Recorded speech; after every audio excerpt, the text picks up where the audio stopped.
नमस्कार। पेश है आज की 5 बड़ी खबरें।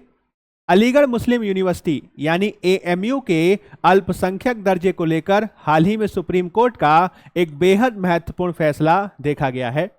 इसके तहत सुप्रीम कोर्ट ने 7 जजेस की बेंचेस में 4:3 के बहुमत से 1967 के सुप्रीम कोर्ट के एक फैसले को बदल दिया है। आप याद रखिएगा 1967 में एक बेहद महत्वपूर्ण केस हुआ था जिसका नाम था अजीज बाशा बनाम केंद्र सरकार का केस। इसके तहत सुप्रीम कोर्ट के द्वारा यह निर्धारित किया गया था कि यदि कोई संस्थान केंद्रीय कानूनों के तहत बना है तो वह अल्पसंख्यक संस्थान का दावा नहीं कर सकता है। क्योंकि एएमयू एक सेंट्रल यूनिवर्सिटी है, इसलिए इसकी स्थापना ना तो अल्पसंख्यकों ने की थी और ना ही इसका संचालन उनके द्वारा किया गया था। हालांकि अब सुप्रीम कोर्ट ने नए फैसले में इस पुराने 1967 के फैसले को बदल दिया है और सुप्रीम कोर्ट का यह मानना है कि कोई संस्थान केवल इसलिए अल्पसंख्यक संस्थान होने का दर्जा नहीं खो सकता क्योंकि उसे एक केंद्रीय कानून के तहत बनाया गया है। आप याद रखेंगे, अब इस नए फैसले के बाद यह तय किया गया है कि सुप्रीम कोर्ट की एक 3 जजेस वाली एक नई बेंच बनाई जाएगी और ये 3 जजेस वाली नई बेंच ही इस बात का अंतिम फैसला करेगी कि क्या एएमयू अल्पसंख्यक संस्थान है अथवा नहीं। दूसरी खबर भी जान लीजिए, यह विदेश मंत्री के क्षेत्र से है, यानी विदेश क्षेत्र से है। हाल ही में नेपाल के नए प्रधानमंत्री केपी शर्मा ओली जी, उन्होंने यह तय किया है कि उनकी पहली आधिकारिक यात्रा चीन की होगी, जबकि परंपरा के अनुसार नेपाल के नए प्रधानमंत्री का पहला दौरा भारत का होना है। इसके संदर्भ में नेपाल का यह दावा है कि प्रधानमंत्री बनने के 4 माह पश्चात भी भारत से केपी शर्मा ओली को कोई न्योता नहीं मिला है, इसलिए अब उन्होंने चीन के निमंत्रण पर चीन जाने का फैसला कर लिया है। आप याद रखेंगे, इससे पहले केपी शर्मा ओली फरवरी 2016 में पहली बार प्रधानमंत्री के तौर पर भारत आए थे, ठीक है, लेकिन उनके कार्यकाल के दौरान कई भारत विरोधी बातें देखी गई। इसी वजह से संभवतः माना जा रहा है कि भारत के द्वारा नेपाल को लेकर अपनी नीति में परिवर्तन लाया गया है और केपी शर्मा ओली के चाइना दौरे को इसी का एक भाग देखा जा रहा है। तीसरी खबर भी आप याद कर लीजिए, ये भी काफी महत्वपूर्ण है जो आपसे एग्जाम में पूछी जा सकती है।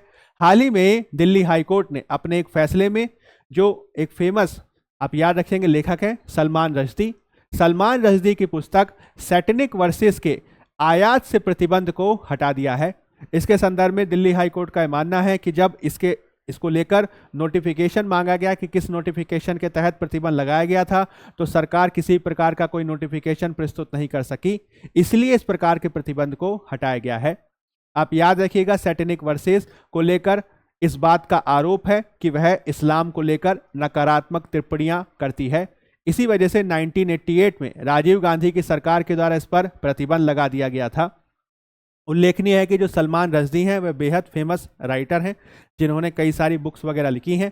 इनकी जो पुस्तक है मिडनाइट चिल्ड्रंस, इसको 1981 का बुकर प्राइज मिला है और 1983 का बेस्ट ऑफ बुकर्स प्राइज भी दिया गया है। चौथी खबर भी महत्वपूर्ण है। हाल ही में चीफ ऑफ डिफेंस स्टाफ यानी सीडीएस अनिल चौहान जी के द्वारा 8 नवंबर को नई दिल्ली में दूसरे भारतीय सैन्य विरासत महोत्सव का उद्घाटन किया गया। इसका आयोजन भारतीय सैन्य विरासत महोत्सव यानी दूसरे भारतीय सैन्य विरासत महोत्सव का आयोजन किसके द्वारा किया गया, तो रक्षा क्षेत्र से जुड़ा हुआ एक बेहद महत्वपूर्ण थिंक टैंक है, आप उसका नाम याद रख सकते हैं, वह है United service institute of India यानी यूएसआई। इसका उद्देश्य है कि भारत की राष्ट्रीय सुरक्षा, विदेश नीति, सैन्य इतिहास, सैन्य विरासत और आदि पर इससे जुड़े दूसरे मुद्दों पर ध्यान केंद्रित करते हुए जो प्रमुख थिंक टैंक्स हैं, एनजीओज हैं, स्कॉलर्स आदि हैं, उनको आपस में जोड़ा जा सके।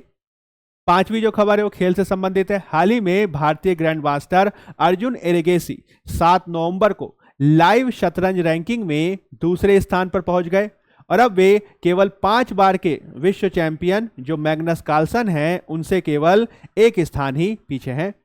आप याद रखेंगे, अर्जुन के अलावा गुकेश और विश्वनाथन आनंद ही टॉप 10 में शामिल हैं। अर्जुन एरिगेसी 21 साल के हैं और पिछले माह वे तब चर्चा में आए थे जब उन्होंने शतरंज से संबंधित लाइव रैंकिंग, जिसे एलो रेटिंग के नाम से जाना जाता है, उसमें 2800 मार्क हासिल किए थे और ऐसा करके उन्होंने इतिहास रच दिया था।